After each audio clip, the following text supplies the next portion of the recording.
Okay, so today we are going to talk about this module 5, which is about the input and the interaction. So how the how the graphical applications can be interacted through the usage of input devices. So we'll study about what input devices we have, how they are categorized, and how they will interact with the graphical objects. So when we talk about this interaction, so interaction refers to the way in which the application program is going to communicate with the input devices and output devices.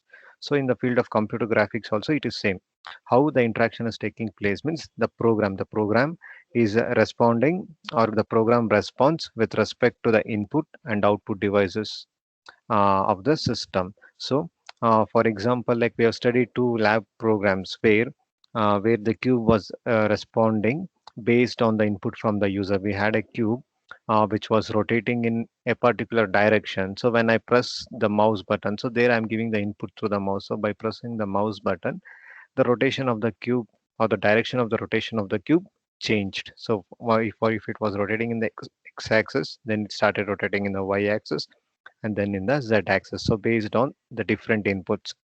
So that is how. So here the program was communicating with the input given from the user.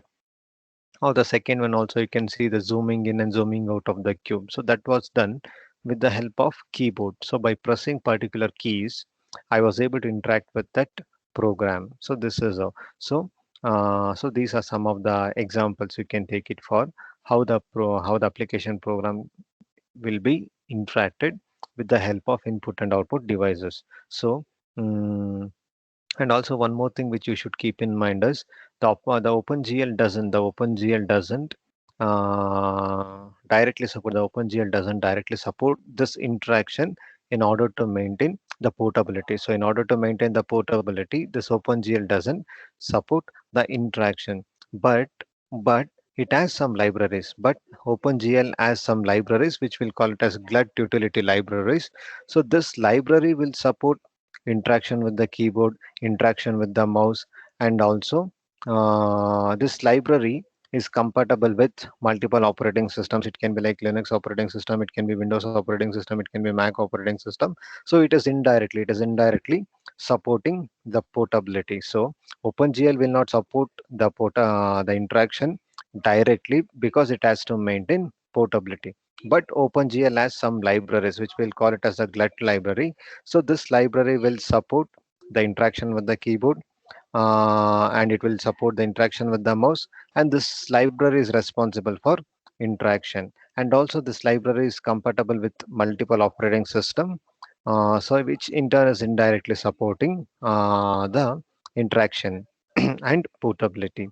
Like it is indirectly supporting the feature of portability. And the next one is input devices. So we have two categories. So the input devices has been categorized into two kinds. One is the physical device and the other one is logical device.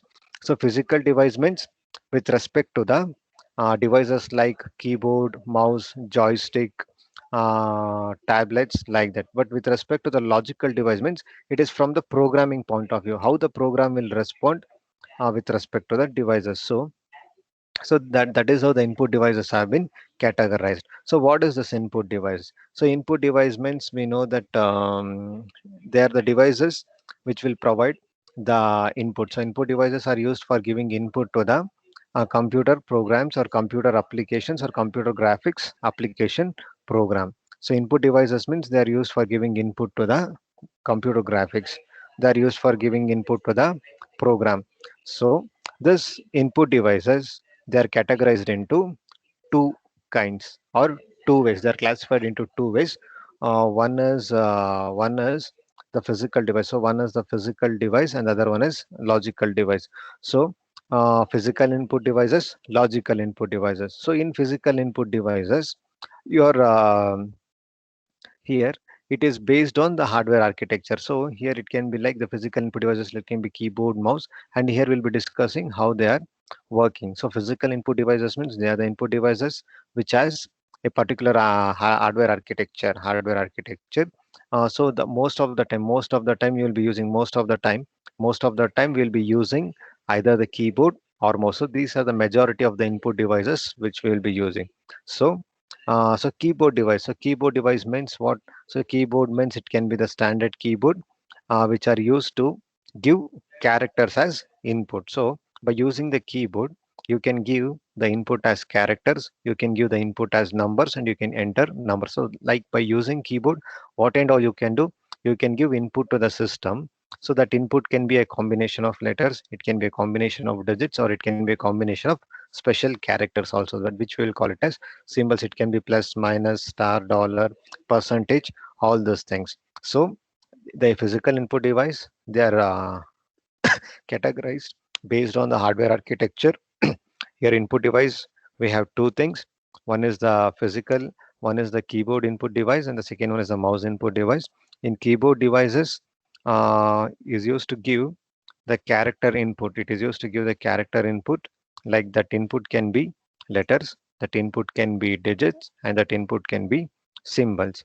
Then we have mouse input device. So mouse input device, how it is giving the input. So it is used to give a particular location, or it is used for specifying a particular location on the screen. For example, see, I'm marking something. So I'm marking something here. So this can be one location. So this can be one location. This can be one location. So this using mouse. See you can move the mouse pointer over the computer screen, and it can be used for giving some positions on the computer screen. So this is with respect to the mouse. So when you are talking about the keyboard, so keyboard has how the keyboard will work. So the keyboard has set of characters. So we can make use of the ASCII value to represent a character. You know that each character is represented by an ASCII value. So keyboard has a set of characters. We can make use of the ASCII value to represent the character. So that is, this keyboard will interact with the programmer. The keyboard will interact with the programmer by passing the ASCII value of whatever key I am pressing. So for example, if I press I, the ASCII value of I will be um, given as an input to the program. So it will interact with the programmer by passing the ASCII value of key pressed. So if I press U, the ASCII value of U will be uh, passed to the application. So here you can give the input. So the input can be given as a single character, or the input can be given as a collection of characters. So you can give a single letter like I, you can give a single letter like J, you can give a single letter like A, or even you can give your name, you can give your name as the input. So that is with respect to the keyboard. So when you're talking about the mouse, how the mouse is used. So mouse is a pointing device. So mouse is a pointing device. You cannot enter the characters, you cannot enter the numbers, you cannot enter the symbols. But mouse can be used to point different locations on the screen. So mouse can interact with the application program by passing the position of the button clicked. If I click the left button, the interaction will be different. If I press the right button, the interaction will be different. For example, you want to open a particular folder. So what you will do, you'll double click on that folder, and also what button you are pressing for that, you are pressing the left mouse button. So if you want to refresh the screen, if you want to change the resolution of the screen, or if you want to change, or if you want to sort the folders in different order, so for that you are pressing the right mouse button. So mouse means it's a pointing device which can be used to specify the position. So here um, how it will work means, it is working by based on the button pressed, and at which position the button is being pressed. So here what will happen means, so if you're talking about the trackball, so if you are talking about the trackball on the mouse, so in this devices the motion of the ball will be converted to a signal. So whenever you're moving the mouse, which has a trackball. So that motion of that ball will be converted to a signal, and that signal will be sent back to the computer by by some encoders which are there inside that devices. So what this encoder will calculate, or what this encoder will measure, is a two orthogonal directions. So this is with respect to the mouse and the trackball. So in mouse and the trackball, so if you're moving the mouse, that motion of the mouse ball will be converted into a signal, and the signal will be sent back to the computer. So how it will be sent? It will be sent back to the computer by a pair of encoders which are there inside the devices. So this encoder will give you the location. So it will give you the motion in two directions. It can be in x and y direction. So it is indirectly getting the coordinate positions. So and also the values which you are passing, the values which are passed by the pointing devices can be considered as the positions. It can be considered as the positions. It can be considered as the positions. The value whichever you are passing by the mouse devices can be considered as a position, and it can be converted into 2D locations. It can be converted into 2D location like x comma y. X comma y means it's a position on the screen. If it is 50-50 means from the left end of the screen, it is at that location. So the value passed by the pointing devices can be considered as positions, and it can be converted to a 2D location. It can be considered as a 2D location. So this can be in the world coordinate system, or it can be in the screen coordinate system. So whenever you are moving a mouse, so what it is happening means the velocity, the motion, whenever you are moving a mouse from one position to another position, so the velocity will give you some xy values. The velocity will give you some x. So this is a mouse, this is a mouse, and you are moving the mouse, and this is a mouse, and you are moving this mouse. So for example, this is a mouse, and you are moving this mouse from this position to this position. So what it is happening means it is giving you the velocities. It is giving you the velocities vx and vy. So this velocity can be converted by a function. This velocity can be converted by a function which will give you the coordinate position for the cursor on the screen. So when you're moving a mouse, it is generating the velocities values along x and y directions. So these velocities can be given to get the coordinate positions x comma y, which will give you the position on the screen. So this is how the input devices works. So these mouse devices are also known as relative positioning devices, because the change in the position of the ball will give you a change in the position of the user program. So that's why you will call these kind of devices as relative positioning devices, positioning devices. And also we have a few more input devices. So this can be the data tablet. So this can be data tablet. So the one which I'm writing no the device which I'm writing, or the device which I'm using to write it on this PPT, so that you can take an example of data tablet. See how this will give you the absolute position system. So how means, so this device is mapped with the resolution of this laptop. So if I want to go to the top end of the screen, I'll just hold my pen on the top end of the screen, and I'll just mark that. So it will consist of some grid like structure. So if I want to move to the right end of the screen, I'll just mark at the right hand side position. So wherever, so if I want to enter the middle of the screen, I'll just go to that position. So this will give me the absolute position. So whatever position I want, I can wherever position, in whichever position I want to write, I can write it by using this pen on that particular location. So if I want to write it on the left side of the screen, I'll just write it on the left side of my device, left side of the data tablet. So I'll just write it as high. So that will be displayed. So this data tablet will give you the absolute positions. It has rows and columns. It has rows and columns of wires which are embedded inside a surface or under its surface. So the position of the stylus will be determined. The position of the stylus, in the sense, the position of the pen, the position of the pen. So this one, the position of the pen will be determined through the electromagnetic interaction between the signals that are traveling through the wires and the sensors that are there inside the stylus. So that is how the data tablet works. So this data tablets will give you the absolute positions.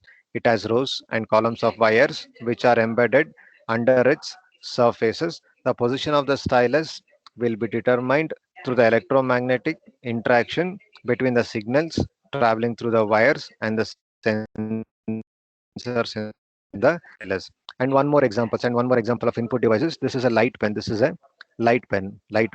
So light pen means how it will interact means it will consist of light sensing devices. So the light pen will consist of a light sensing device such as photocell.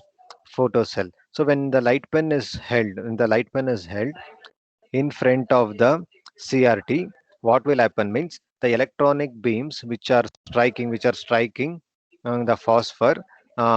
See how this is working means you are holding the light pin is held in front of the CRT screen. So when the electronic beam strikes the phosphor, the light will be emitted from the CRT. So if that light exceeds the threshold value, then the light sensing device of this light pen will send a signal to the computer specifying the position. So that is how the light pen will work. How the light pen will work means you can see the threshold detector. You can see the threshold detector. How it will work means so it consists of a cell called photocell. What is photocell means it is a light sensing um, device. So the pen will be held in front of the CRT. So when the beam strikes this phosphor,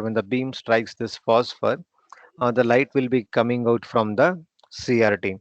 So if this CRT, if this light coming out exceeds the threshold value, then the light sensing device of the light pen will send the signal to the CPU. Oh, sorry, it will send the signal to the computer, which will give you the position.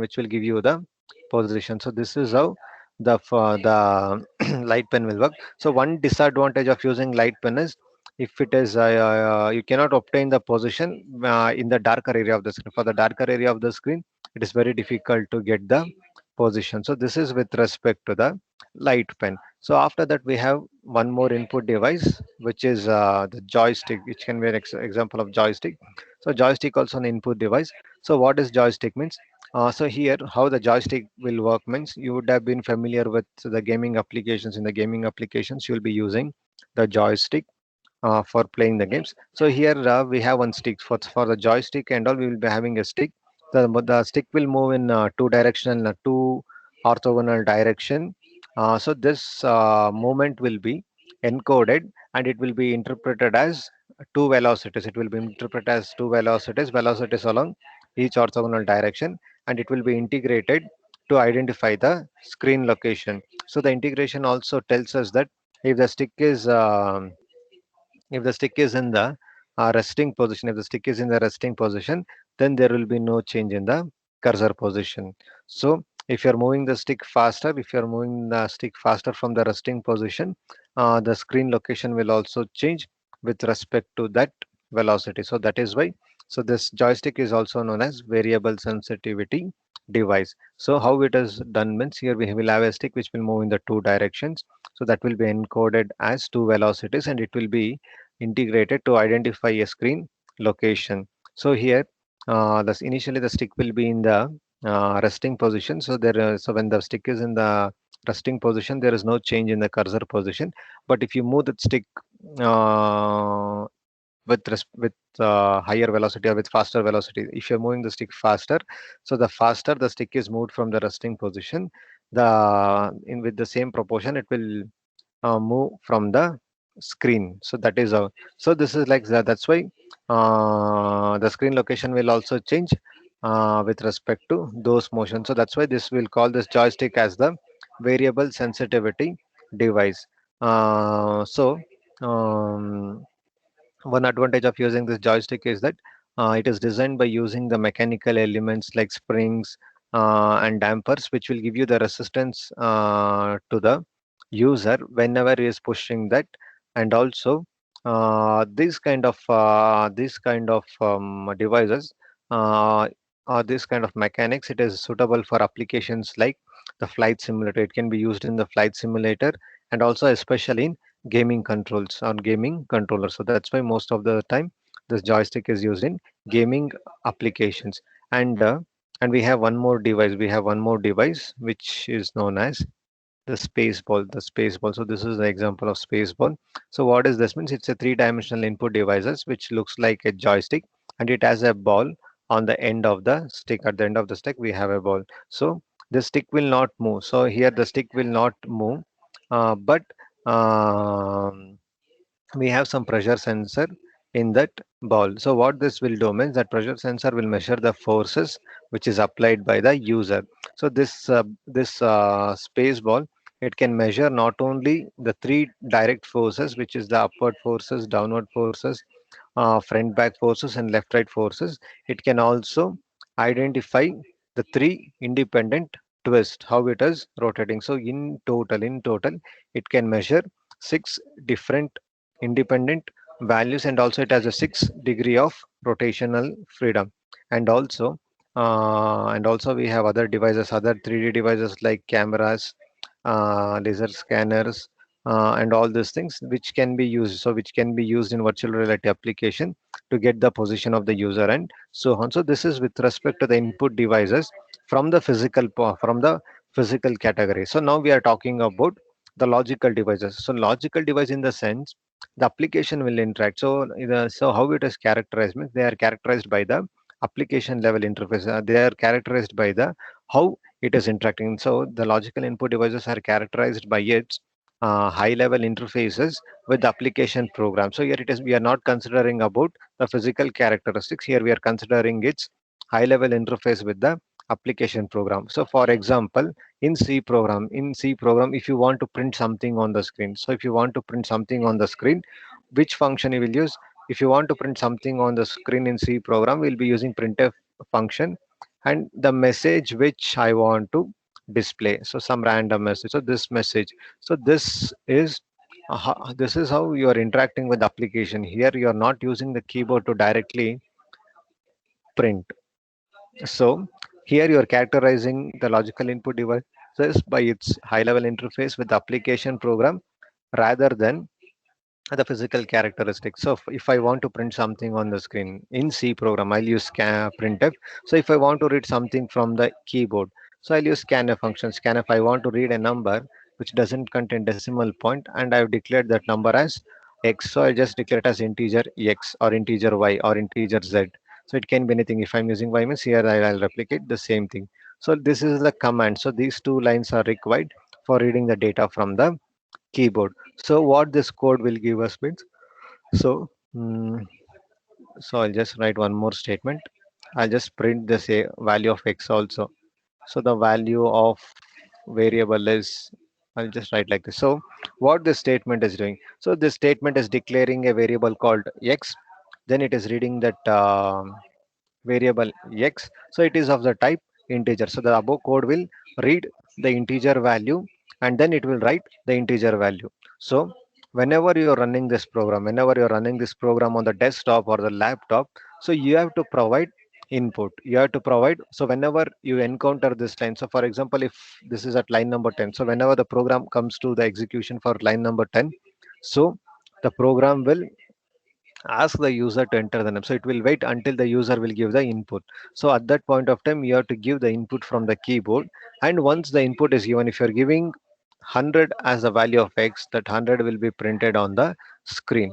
So this is like, so here you are using the scanf function and printf function to read the value of integer and to print the value on the screen. So you don't need, see the use of scanf and printf, they are not understand, like they are not making they don't require the knowledge about the properties of mouse and the properties of keyboard, or they don't, and also they need not have the knowledge about the resolution of the display. So this is how the logical functions works.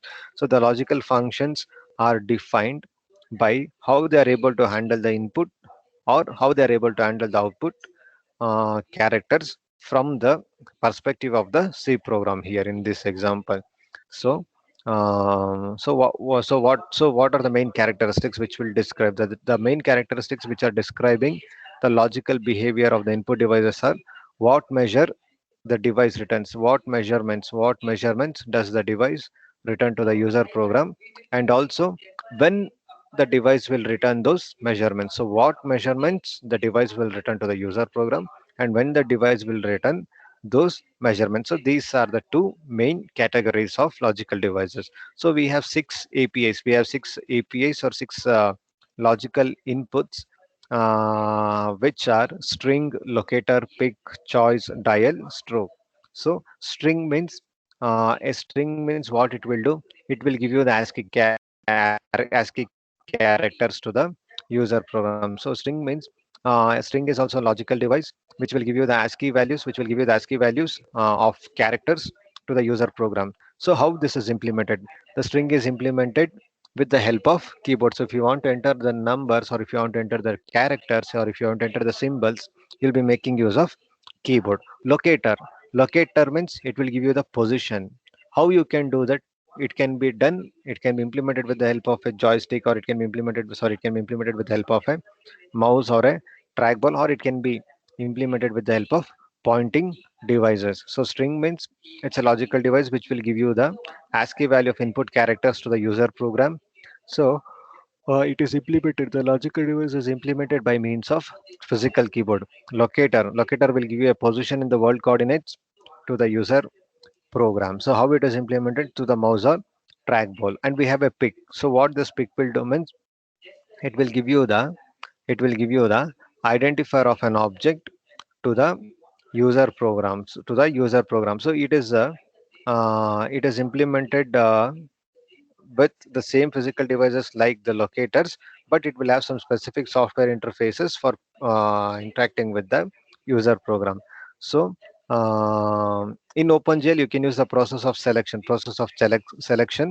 to accomplish this picking. Picking means selecting. That's all. So we have choices.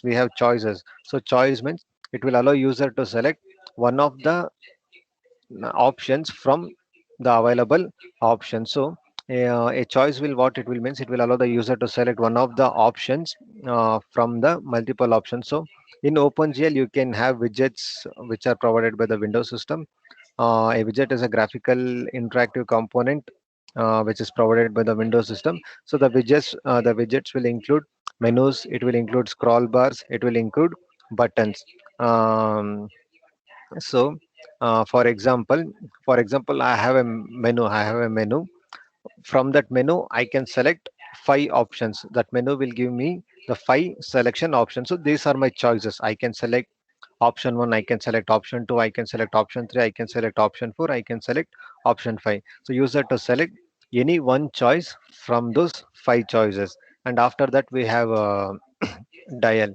So what this dial will do means they will give you the analog input. They will give you the analog input to the user program on some graphical devices. So this we have boxes. We have boxes to provide the values. So this dial means they will give you us the analog input to the user program in some graphical system. So we have boxes to provide this values. And the last one is stroke. So what the stroke will give means it will give us an array of locations. For example, like if you're pushing the mouse button, if you're pushing down a mouse button, it will start the transfer of data into a specific location or specified array, and the release of the button will end this transfer. So these are some of the logical input devices. So now next thing is the mode. The next thing is the input mode. So what is this input mode means?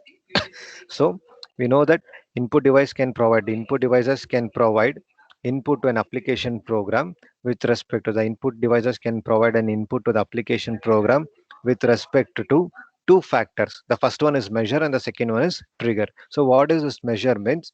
So measure of a device is what the device returns to the user program, and trigger of a device is a physical input on the device with which the user can signal the computer. So the input mode means it can be used to provide input to the application program with respect to the two entities or with respect to the two factors. The two factors are measure and trigger. So what is this measurements? The measure of a device means the measure of a device is what the device will return to the user program, and trigger of a device is a physical input on the device with which the user can signal the computer. So examples for measure can be like um, So what is the measure of a keyboard? So the measure of a keyboard is a character which you are pressing. So if which are pressing. So when I want to enter my name. So when I want to enter my name, so the measure of the keyboard is a collection of characters. The collection of a characters which are there in my name. And what is the trigger? So trigger is the enter key. So in reading the scanf function also, the scanf function will ask you to provide an input. So in that case, if it is asking you to enter a number, you will enter the number. So entering the number is a measure. But once the number is entered, you have to signal the system or the application program that you are given the input. So how do you signal that? By pressing the enter button. So once the enter button is pressed, see if you want to enter a number, you will enter 1 2 3. And if you're not pressing the enter means, the system will stay there. It's the application program will think that you want to enter further more numbers. So that is how. So once you enter the number, it is a signal to the program that you have already given the input. So uh, so this is how the trigger works. So trigger and measure. So the measure of the keyboard is with respect to the input means, with respect to the character means the number of characters you are entering, and trigger means it will wait till till you press the enter key. So when you're talking about the mouse means, when you're talking about the mouse means, see the trigger of the mouse will be the position of the cursor. Sorry, the measure of the mouse will be the position of the cursor, and the trigger will be whenever you're pressing the mouse button. So that is the trigger thing. That is the trigger thing. So this is with respect to the measure and trigger. So the input modes, in the input modes also, we have two factors which are to talk, which is the measure and the trigger. So this measure. So so the application program can obtain these factors. The application program can obtain these factors of measure and trigger in three different modes. One is the request mode, sample mode, event mode. So the application program can obtain, measure, and trigger in three distinct modes. So the application program can obtain the measure and trigger in three different modes. So we have three modes. One is the request mode, the second one is the sample mode, and the third one is the event mode. So what is this? What is this? Request mode. So request mode means in this mode the measure of the device is not returned to the program until the device is triggered. So in this mode the measure of the device is not returned to the program until the device is returned. So what do you mean by that statement? So I told no, in C program I'm entering a character input by using the scanf function. When the program needs the input, it will halt the application. It will halt when it sees the scanf statement, and it will wait until the user types the characters by using the keyboard. So the data will be placed inside the keyboard buffer. So this is known as measure. This is measure. So after the contents are entered, after the contents are entered, we have to give a trigger. So how to give a trigger? By pressing the enter key, by pressing the enter key. So this is the request mode. So in this mode, the measure of the device will not be returned to the program until the device is triggered. So entering the characters, it is a measure. So it will not be triggered until I press the enter button. So I just repeat in the C program. So you will read a character input by using scanf whenever the program needs the input. So it will be, the program will be in the waiting state when it encounters the scanf statement, and it will wait when the user is typing the input. So the data will also be placed inside the keyboard buffer, so which is a measure, and these contents will be returned to the program. The whatever data I've entered, whatever data is placed inside the keyboard buffer will be entered to the program only after I press the enter key.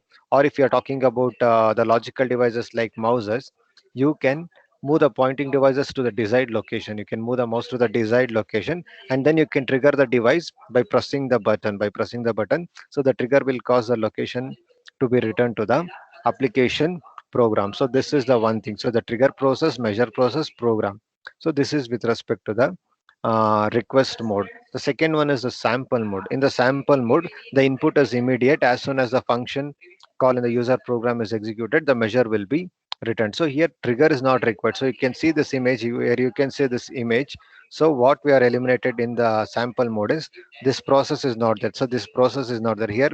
Here until the device is triggered. So here we don't we don't have that trigger process. We don't have that trigger process. So in this mode, the input is immediate. So as soon as the function call in the user program is executed, the measure will be uh, returned. So no trigger is required. So here both here both request and the sample modes will be useful. So both these modes will be useful only if there is a single input device for which the input is to be taken. So in case of computer games, in case of flight simulations, we'll have variety of input devices. So in that cases, the first two modes will not be used. So in that situation, we are going to learn the one more mode called event mode.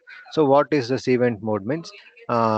So you can see the previous two modes are not sufficient for handling the variety of possible human interaction which will arise in the modern computing environment. So that's why, so in this event mode, so this event mode um, can be used to handle the multiple interactions. So for example, we are in an environment which has multiple input devices. So each input device will have their own trigger, and each input devices are running their own measure process. So whenever the device gets triggered, an event will be generated. So the device measures will also include the identifier for the device which is placed in the event queue. So if the queue is empty, then the application program will wait until the event occurs. If there is an event in the queue, then the program will look at the first event and it will decide what to do. So here all the processing will take place in this event queue. So what this program will do means it is used for handling multiple interactions. So if so here we will have multiple input devices. Each input device will have their own triggers, and also each will be running a measure process. So whenever a device is triggered, when the device is triggered, the event will be generated. The device measure, no, it will also contain the identifier. It will also contain the identifier of the device which is placed in an event queue. If the queue is empty, if the queue is empty, the application program will wait until it gets an event. So if there is an event in the queue, the program can look at the first event type and then it can decide what to do. So so so one approach where you can associate the function with an event is known as the callback. So another approach is to associate the function associate the function whenever an event occurs, so which is also known as the callback. So this is with respect to the third mode of communication, which is the event mode.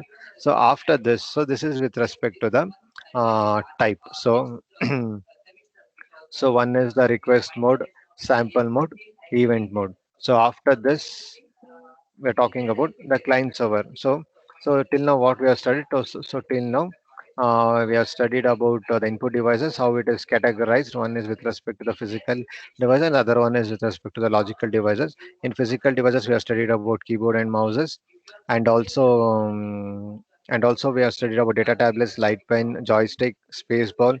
And when it comes to logical devices, we have six logical input devices: string, locator, pig, choice, dial, stroke. And input mode is measured with respect to two factors. One is the measure and the second one is trigger. And we have three types of input modes. One is a request mode, sample mode, and event mode. So after this, we will be talking about the client server architecture. So um, so the computer graphics is based on this client server model. So it can be used in variety of real applications. So in this architecture, the building blocks are known as servers. In this architecture, the building blocks are known as the servers. So we have the print server, we have graphics server, we have file server, we have compute server, we have graphics server. So servers and so the workstations can be the clients. So what is this client and server architecture means? Here in this here here the building blocks are called as the servers, and these the building blocks are called as the servers, and these blocks are responsible for performing the task which is requested by the client. So servers and clients can be used all over the network or over the network, or can be present inside a single system also. So here modern applications have distributed based network. So modern computing. So here all the computing is done in the form of distributed based network itself.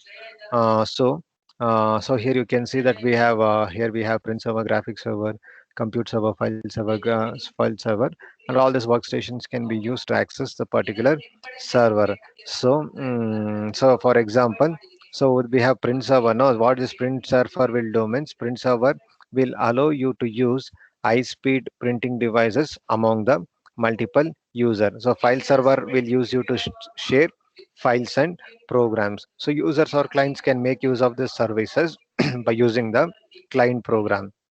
So the OpenGL application programs have client programs which can use the services which are provided by the graphic server. So even if you have a single isolated system, it can be configured to interact as the client server model. So this is with respect to the client and server. So in the next class, we'll talk about the display list, how it is categorized, what are the different kinds or what are the different modes we have in this display list.